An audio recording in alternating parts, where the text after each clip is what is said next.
Main মুদ্রা কথায় আসি, যে আমরা আজকে আলোচনা করবো যে বিটেকের কোন ব্রাঞ্চটা তোমার পক্ষে সবচেয়ে বেশি পারফেক্ট হয়, ফিউচারে কোনটার ক্যারিয়ার অপরচুনিটি সবচেয়ে বেশি, এবং প্রত্যেকটা ব্রাঞ্চে কি কিভাবে প্লেসমেন্ট হয়, কি কিভাবে তোমার অ্যাভারেজ প্যাকেজ দ্বারা প্রত্যেকটা যখন তুমি প্লেসমেন্ট নিবা কোথাও বা চাকরি যখন করবা তখন তোমার কি কি প্যাকেজ দেওয়া পারে, কোন কোন কোম্পানি তোমাকে হায়ার করতে পারে, বা তোমার যাবতীয় যা যা যে দরকার একটা ব্রাঞ্চের পক্ষে সেই সমস্ত ব্রাঞ্চ আমি কিন্তু তোমাদের সামনে বলবো। দেখো এই ব্রাঞ্চ চুজ করার আগে তুমি একটা কথা ভাববা, দেখো তুমি আগে ব্রাঞ্চ চুজ করতে পারো তোমার র্যাঙ্কের স্কোর কার্ডের ভিত্তিতে, মানে তোমার র্যাঙ্কের ভিত্তিতে। তো দেখো তোমার র্যাঙ্ক এমন আসছে, তোমার ইলেকট্রিক্যাল পাচ্ছ, মেকানিক্যাল পাচ্ছ, সিভিল পাচ্ছ, এরকম 3-4টি ব্রাঞ্চ তুমি পাচ্ছ। তো তুমি ভালো করে একবার মনে হাতে দেখবে যে তোমার কোন জিনিসটার প্রতি আসক্ত আছে। এবার তুমি কোন জিনিসটার প্রতি তোমার আগ্রহী আছে সেটা কিভাবে বুঝবা, আজকের ভিডিওটার মাধ্যমে তুমি টোটালি বুঝতে পারবা যে তোমার কোন জিনিসটার প্রতি কোন ব্রাঞ্চের প্রতি আগ্রহ আছে। তার কারণ আমি প্রত্যেকটা ব্রাঞ্চে কি কি পড়তে হয়, তোমাদের কোন কোন জায়গায় তুমি প্লেসমেন্ট পেতে পারো, সমস্ত কিছুটা আমি বুঝবো। এর ফলে তুমি বুঝতে পারবা যে আমার এই ব্রাঞ্চে আগ্রহী আছে, আমি সেই ব্রাঞ্চে তুমি চুজ করতে পারো। দেখো খুব একটা বেশি পার্থক্য হবে না প্রত্যেকটা ব্রাঞ্চে, প্রত্যেকটা ব্রাঞ্চে আজকাল কিন্তু ক্যারিয়ার অপরচুনিটি আসে, প্রত্যেকটা ব্রাঞ্চে কিন্তু আসে কোম্পানি, ঠিক আছে। দেখো ব্রাঞ্চ চুজ করার আগে তোমাকে একটা জিনিস দেখতে হবে যে গভর্নমেন্ট অ্যাকচুয়ালি কোন ব্রাঞ্চের প্রতি টাকা ইনভেস্ট করছে বেশি, সেটাকে দেখতে হবে। মানি ইনভেস্ট করছে গভর্নমেন্ট কোন ব্রাঞ্চের প্রতি, যে ব্রাঞ্চের প্রতি সেই ব্রাঞ্চগুলোতে কোম্পানি বেশি করে যাবে, সেই ব্রাঞ্চে বেশি করে প্লেসমেন্ট হবে। দেখো বর্তমানে তুমি যদি অল ওভার ইন্ডিয়াতে দেখো, ইন্ডিয়াতে যদি দেখো তার নরেন্দ্র মোদী সরকার আসাকালীন সে বেশি ইনফ্রাস্ট্রাকচারের প্রতি বেশি কিন্তু নজর দিয়েছে, অর্থাৎ বিভিন্ন কিছু তৈরি করা, বিভিন্ন কিছু মেরামত তৈরি করা, ব্রিজ তৈরি করা, এই হ্যান ত্যান সমস্ত কিছু কাজ কিন্তু ম্যাক্সিমামটা সিভিল ইঞ্জিনিয়ারের প্রতি, এবং সিভিল ইঞ্জিনিয়ারের উপরে বেশি কিন্তু গভর্নমেন্ট টাকা ইনভেস্ট করছে। এর ফলে কোম্পানিগুলো কিন্তু ওখান থেকে প্লেসমেন্টটা দিচ্ছে। যারা অ্যাকচুয়ালি সিভিল নিচ্ছে এখন তারা কিন্তু খুব একটা বোকামের কাজ করছে না। সিভিল মানে আমরা জানি, দেখো আমাদের ওয়েস্ট বেঙ্গলের অবস্থা খারাপ, ঠিক আছে। ওয়েস্ট বেঙ্গলের সিভিল আর মেকানিক্যালের অবস্থা একটু খারাপ আছে, তবে অল ওভার ইন্ডিয়া তোমরা যদি কেউ এনআইটি বা আইআইটি যাও তাহলে সিভিলের কোনো অসুবিধা যায় না। কিন্তু ডব্লিউপিসির মধ্যে সিভিলের ওয়েস্ট বেঙ্গলে একটু খারাপ অবস্থা আছে, কিন্তু ভবিষ্যতে উন্নত হবে না তার কোনো কথা মানে না। ভবিষ্যতে এই ব্রাঞ্চটা উন্নত হওয়ার চান্স বেশি। এবার তোমরা দেখো তোমাদের রাজন স্যারকে হয়তো জন্য ফিজিক্স পড়ান, রাজন স্যার ফিজিক্স পড়ান, সে একদিন বলেছিল, আমি ক্লাস করছিলাম শুনছিলাম, যে একটা যদি তুমি পাথরকে কোনো একটা ইঞ্জিনিয়ারিং যা ধরো তোমার গভর্নমেন্ট ইঞ্জিনিয়ারিং এ অনেক ইঞ্জিনিয়ার একসাথে দাঁড়িয়ে আছে, তুমি যদি একটা পাথর ছুড়ে মারো তাহলে দেখবা যার মাথায় পড়ছে সে একদম সিএস ডিপার্টমেন্ট, কম্পিউটার সায়েন্স বিভাগে। এখন প্রত্যেকটাই কিন্তু কম্পিউটার সায়েন্স দেখে দেয়, কম্পিউটার সায়েন্স না আইটি, ইনফরমেশন টেকনোলজি আর কম্পিউটার সায়েন্স, প্রত্যেকটা ওই দিকে যাচ্ছে। তার ফলে কি হচ্ছে, সিভিল বা মেকানিক্যাল সেরকম থাকে না। সিভিল আর মেকানিক্যাল থাকে না বলতে গেলে সিভিল আর মেকানিক্যাল কারা যায়, যারা অ্যাকচুয়ালি চান্স পায় না, সবাই কিন্তু সিএসসি কম্পিউটার সায়েন্সে চান্স পাওয়ার চেষ্টা করে, কম্পিউটার সায়েন্স আইটি বা ইসিই। এবার যখন যারা পায় না তখন বাবা মা চাপে বা বিভিন্ন কারণে মেকানিক্যাল বা সিভিলে যায়, তাদের ওই ব্রাঞ্চের প্রতি অতটা ইন্টারেস্ট থাকে না। তার ফলে কি হয়, তার সম্পূর্ণভাবে কাজটা করতে পারে না, তার ফলে কোম্পানি ভালোভাবে ডাকেও না। ওই জন্য ওয়েস্ট বেঙ্গলের মেকানিক্যাল সিভিল অবস্থাটা একটু খারাপ। ওয়েস্ট বেঙ্গল অল ওভার ইন্ডিয়াতে তোমার মোটামুটি খুব ভালোই আছে, এবং ভবিষ্যতে বাড়বে, ভবিষ্যতের অপরচুনিটি বাড়বে, এবং তোমার মেকানিক্যাল সিভিলে কিন্তু অপরচুনিটি কিন্তু আস্তে আস্তে বাড়বে, ওকে, ভবিষ্যতে বাড়বে। এবার তোমাদের একটা কথা বলে, সিএসসি কম্পিউটার সায়েন্স, যেটা অ্যাজ এ ফ্রেন্ড হিসাবে, একজন বন্ধু হিসাবে আমি তোমাদের বলে দিই রিয়ালিটিটা, যে কম্পিউটার সায়েন্স যে ইঞ্জিনিয়ারিং, সেই কম্পিউটার সায়েন্স ইঞ্জিনিয়ারিং ভবিষ্যৎটা কি হতে পারে। দেখো কম্পিউটার সায়েন্সে অনেক এমন ডিপার্টমেন্ট আছে যেগুলো বেশিরভাগ কাজই কিন্তু এআই এর মাধ্যমে কিন্তু হয়ে যাচ্ছে। আর্টিফিশিয়াল ইঞ্জিনিয়ারিং আসার পর থেকে বেশিরভাগ ডিপার্টমেন্টের কাজই কিন্তু এআই করে দিচ্ছে। তারপরে কি হচ্ছে, কোম্পানির দরকার হচ্ছে না যে আমাদের মতো কোনো সাধারণ মানুষকে বা ইঞ্জিনিয়ারকে কি হচ্ছে ওখানে গিয়ে কাজটা করানো, এআই তো করে দিচ্ছে। তারপরে কোম্পানিকে আর টাকা ইনভেস্ট করতে হচ্ছে না, তারপরে এআই এর মাধ্যমে একটু বেশি টেকনোলজির মাধ্যমে টেকনোলজিতে খরচ হচ্ছে, যে টাকাটা আমাদেরকে তার জন্য ইনভেস্ট করতো, সেই টাকাটা কি হচ্ছে কম্পিউটার বা বিভিন্ন তোমার ওয়েব ডেভেলপমেন্ট তারা করছে, মানে টেকনোলজি ডেভেলপমেন্ট করছে, তার ফলে এআই এর মাধ্যমে সেগুলো করে দিচ্ছে। তার ফলে কি হচ্ছে, সিএসসি কিছু কিছু ডিপার্টমেন্টগুলো সেগুলো তো আস্তে আস্তে আস্তে আস্তে কিন্তু ধ্বংসের মুখে। আমি তো ওদের ধ্বংস হবে তার বলছি না, কেরিয়ার অপরচুনিটি সিএসসিতে আজীবন থাকবে। দেখো অনেকদিন এখন মোটামুটি যতদিন যাবে ততদিন কিন্তু সিএসসি ব্রাঞ্চে থাকবে, সিএসসি ব্রাঞ্চের কিছু কিছু ডিপার্টমেন্টে থাকবে, আর কিছু কিছু ডিপার্টমেন্টে থাকবে না। যেসব ডিপার্টমেন্টগুলো এআই কন্ট্রোল করতে লেগেছে সেই ডিপার্টমেন্টগুলো না থাকতেও পারে। তাই আমি তোমাদের বলি, যখন তুমি সিএসসি নিবা, কম্পিউটার সায়েন্স ইঞ্জিনিয়ারিং নিবা, তখন আমি যে ব্রাঞ্চগুলো বা যে ডিপার্টমেন্টের কথাগুলো বলছি সেগুলোকে একটু এড়িয়ে যাওয়ার চেষ্টা করবা, এই ডিপার্টমেন্টগুলো নেওয়ার চেষ্টা করবা। তো দেখো আমরা যে শুরু করবো আমাদের মুদ্রার কথা বারবার বলছি, যে আমাদের যে কম্পিউটার সায়েন্স ইঞ্জিনিয়ারিং না, আগে আমি শুরু করবো ইলেকট্রিক্যাল থেকে, আমি আস্তে আস্তে সব ব্রাঞ্চের দিকে হাইয়ের দিকে আমরা যাচ্ছি।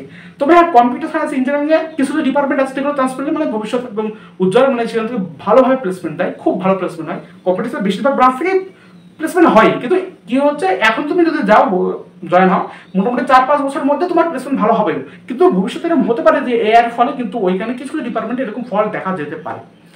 অ্যাজ এ ফ্রেন্ড আমি তোমাদের রিয়ালিটিটা বললাম। এবার তোমরা তোমাদের মতো ব্রাঞ্চ যেটা ইন্টারেস্ট তোমরা সেটাকে চেষ্টা করবা। কম্পিউটার সায়েন্স দেখো, যারা বেশিক্ষণ ধরে কম্পিউটার স্কিলিং ইফেক্ট দেওয়ার বিষয় হয় না, যে কম্পিউটার সামনে বেশিক্ষণ ধরে বসে থাকতে পারো, কম্পিউটার কাজ করতে আগ্রহী, তারা অবশ্যই কম্পিউটার সায়েন্স নেবা, সেই বিষয়ের কাজটা বেশি। এবার আমি আসি প্রথম ব্রাঞ্চ আমাদের ইলেকট্রিক্যাল থেকে।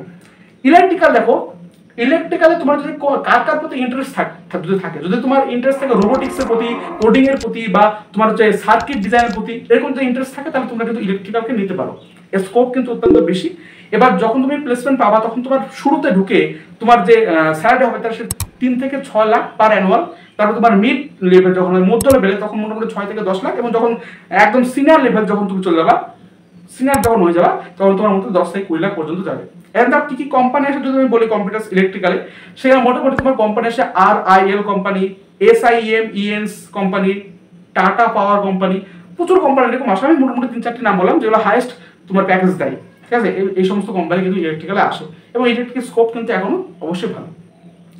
ইলেকট্রিক্যাল তুমি যে সমস্ত প্লেসমেন্ট পাবা, যে সমস্ত জায়গা বা যে সমস্ত কাজের পাচ্ছি, সেটা কি ডিজাইন ইঞ্জিনিয়ার, তোমার ব্রডকাস্ট ইঞ্জিনিয়ার বা পাওয়ার সিস্টেম ইঞ্জিনিয়ার, এসবের ক্ষেত্রে তুমি কিন্তু চান্স পেতে পারো, স্কোপ পেতে পারো, আর প্লেসমেন্ট পেতে পারো এই সমস্ত জায়গাতে। বুঝতে পারছো তো? তোমার এরপর যে ইন্টারেস্ট থাকে ইলেকট্রিক্যালের প্রতি, যে তোমার করতে রোবোটিক্স দেখতে, বা তোমার বিভিন্ন যন্ত্রপাতির তোমার ভিতরে জানতে, বা তোমার হচ্ছে বিভিন্ন কারিগরি শিখতে, বিভিন্ন যন্ত্রের বুঝতে পারছো পরিকাঠামো বা ইনফ্রাস্ট্রাকচার যন্ত্রগুলোর মধ্যে জানতে, যদি তোমার এই বিষয়ে ইন্টারেস্ট থাকে তাহলে অবশ্যই তুমি ইলেকট্রিক্যাল চুজ করতে পারো। এগুলো অবশ্যই এই যে জিনিসগুলো আমি বলছিলাম, ডিজাইন ইঞ্জিনিয়ার, ব্রডকাস্টিং, এগুলো সবই কিন্তু কলেজের মধ্যে শেখানো হয়, ঠিক আছে, সেটা নিয়ে অসুবিধা নাই। এবার আমরা আসবো মেকানিক্যাল ইঞ্জিনিয়ারিং। মেকানিক্যাল ইঞ্জিনিয়ারিং তুমি দেখো তাহলে এর কেরিয়ার অপশন কিন্তু আমাদের ওয়েস্ট বেঙ্গলে একটু কম হলে অল ওভার ইন্ডিয়াতে খুব ভালো হয়। WBG এর মাধ্যমে ওয়েস্ট বেঙ্গলে একটু কম হলে ভবিষ্যতে এর উজ্জ্বল হওয়ার সম্ভাবনা বেশি, CSE ডিপার্টমেন্টে উজ্জ্বল হওয়ার সম্ভাবনা হালকা কম, ওকে, ভবিষ্যতে হতে পারে। কিন্তু এখন মেকানিক্যাল আর সিভিলের অবস্থা একটু খারাপই ওয়েস্ট বেঙ্গলে। এবার আমরা সেই ক্যারিয়ার অপশনে যদি বলি, তাহলে আমি যদি বলি যে কোম্পানিগুলো আমি হায়ার করে, তোমার কোম্পানি বলছিলাম, মেকানিক্যালে আমি বলছিলাম, মেকানিক্যালে যে সাবজেক্ট বা যে সমস্ত বিষয় প্লেসমেন্ট হয় সেগুলো হচ্ছে কি তোমার ম্যানুফ্যাকচার ইঞ্জিনিয়ারিং বা প্রোডাকশন ইঞ্জিনিয়ারিং। ম্যানুফ্যাকচার মানে কি বিভিন্ন কিছু তৈরি করা, বুঝতে পারছো। মেকানিক্যাল কি ম্যাটেরিয়াল, সমস্ত জিনিস, কোনো এরোপ্লেন যে ম্যাটেরিয়াল দিয়ে তৈরি হয় তার পাখা টাকা, ম্যাটেরিয়াল সম্পর্কে একটা জিনিস, তার ভিতরে যে সমস্ত ইঞ্জিনিয়ারিং থাকে, বুঝতে পারছো মেকানিক্যাল ইঞ্জিনিয়ারিং কোন কাজগুলো করে। এবং তোমার হচ্ছে ম্যানুফ্যাকচার ইঞ্জিনিয়ারিং, বুঝতে প্রোডাকশন ইঞ্জিনিয়ারিং, এই সমস্ত বিষয়ের মধ্যে পড়ে। এবার তুমি যদি তোমার এন্ট্রি করো মেকানিক্যালে, তাহলে তোমার প্রথমে এন্ট্রি তোমার যে প্লেসমেন্টের ফিস হবে সেটা 4 থেকে 6 লাখ পর্যন্ত হবে। মিড লেভেলে যখন যাবে তখন 6 থেকে 12 লাখ হবে, এবং তখন তুমি সিনিয়র লেভেলে চলে যাবে তখন তোমার মোটামুটি 15 থেকে 25 লাখ পর্যন্ত স্যালারি হবে, ওকে। এবার আমরা আসি যে তোমার মেকানিক্যালে কোন কোন কোম্পানি তোমাকে হায়ার করতে পারে। একটা হচ্ছে মেকানিক্যাল টাটা মোটরস বা অশোক লিল্যান্ড, ঠিক আছে, লিল্যান্ড বলে একটা অশোক লিল্যান্ড খুব ভালো কোম্পানি দেখবা, টাটা মোটরস, তারপর হচ্ছে মহিন্দ্রাস, সেটা জানেন, এই সমস্ত কোম্পানি তোমাকে কিন্তু হায়ার করতে পারে, বুঝতে পারলে। মেকানিক্যালও অল ওভার ইন্ডিয়াতে ভালো, বা সিভিল বলে সিভিলও একই রকম ভাবে, একই রকম তোমার প্লেস হবে, যে ফিস স্ট্রাকচারটা তোমার প্লেসমেন্টে সেটা কিন্তু একই রকম ভাবে হবে, তোমার মেকানিক্যালের মতোই হবে। সিভিলে দেখো এর স্কোপ খুব বেশি নেই, ঠিক আছে, স্কোপ খুব বেশি নেই ওয়েস্ট বেঙ্গলে, তবে খুব একটা খারাপও নয়, ভবিষ্যতে এর পথ কিন্তু উজ্জ্বল। এবার বলছি এখন ক্যারিয়ার অপশন কি। ক্যারিয়ার অপশন মানে কোন কোন জায়গায় তুমি প্লেসমেন্ট পেতে পারো, কোন কোন কাজের ক্ষেত্রে। একটা হচ্ছে তোমার কনস্ট্রাকশন ইঞ্জিনিয়ারিং বিভিন্ন কিছু তৈরি করা, বুঝতে পারছো, সিভিল মানে বিভিন্ন কিছু ব্রিজ টিজ বা হ্যামত্যান এগুলো তৈরি করা, বাড়িটাদের একটা প্রজেক্ট তৈরি করা, এগুলো। এবং বিল্ডিং কন্ট্রোল সার্ভে বলি। বিল্ডিং কন্ট্রোল মানে প্রত্যেকটা বিল্ডিং এর কেমন স্ট্রাকচার হবে, আর্কিটেকচার, ইনফ্রাস্ট্রাকচার তার কেমন হবে, প্রত্যেকটা পরিকাঠামো কেমন হবে, এই সমস্ত দেখাতে মেকানিক্যাল কাজ।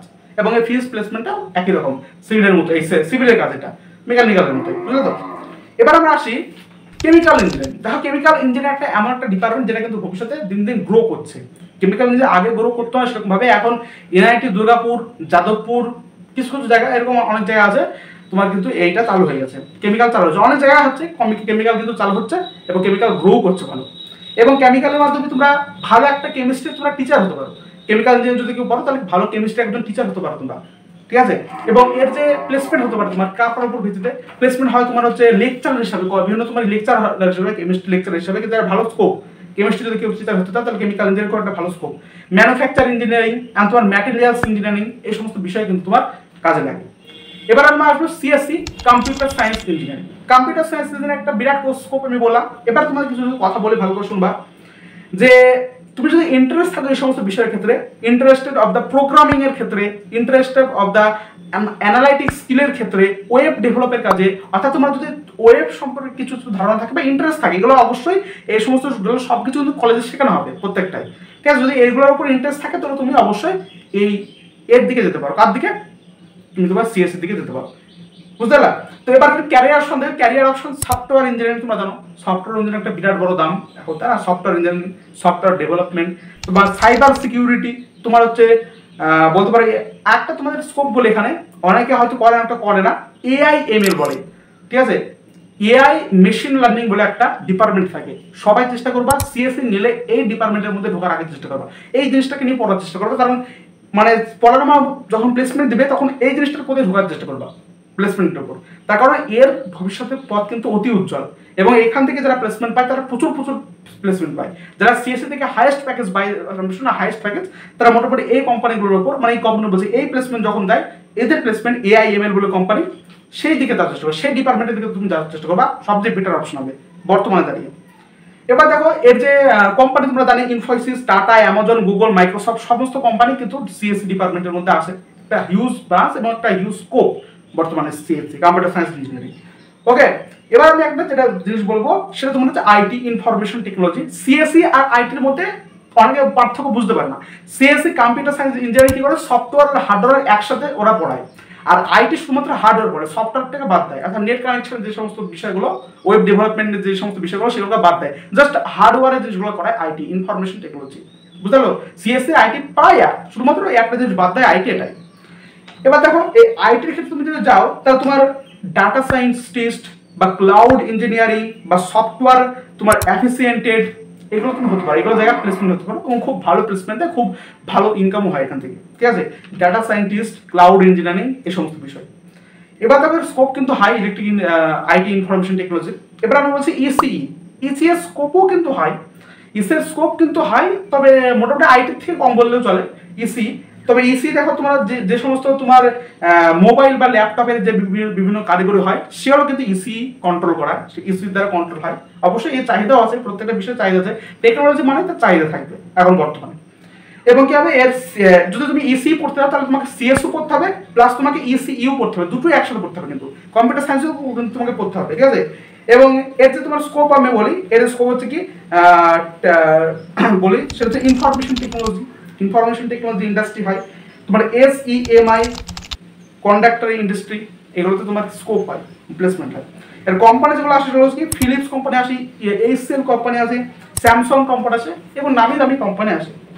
আশা করি তুমি আজকে বুঝতে পারলা যে প্রত্যেকটা ব্রাঞ্চ তোমার কোন কোন ব্রাঞ্চে নেওয়া উচিত, কোন কোন দিকে যাওয়া উচিত, যার ফলে তোমার ভবিষ্যতে উন্নত হয়। সিএসসি একটা অবশ্যই ভালো ব্রাঞ্চ, তবে সিএসসি কিছু কিছু ডিপার্টমেন্টের উপর ভালো করে ফোকাস রাখার চেষ্টা করবা, যাওয়ার চেষ্টা করবা। আইটি অবশ্যই ভালো, ইলেকট্রিক্যাল অবশ্যই ভালো, মেকানিক্যাল, সিভিল বর্তমানে অবস্থা ওয়েস্ট বেঙ্গলে খারাপ ডব্লিউজি এর দ্বারা, ওইরকম হালকা খারাপ, তবে ভবিষ্যতে এর পথ কিন্তু উন্নত হতে পারে। সিএসসি নিয়ে আমি বড় ভাব দেখাতে পারবো না, তার কারণ ভবিষ্যতে কার কখন কোন ব্রাঞ্চ উন্নত হয় সেটা কেউ বলতে পারবে না। ওকে, ধন্যবাদ, আশা করি তোমরা বুঝতে পারলে। এখানে আমরা ভিডিও স্টপ করছি, নেক্সট দেখা হচ্ছে পরের ভিডিওতে, এবং অবশ্যই চ্যানেলটা সাবস্ক্রাইব করো।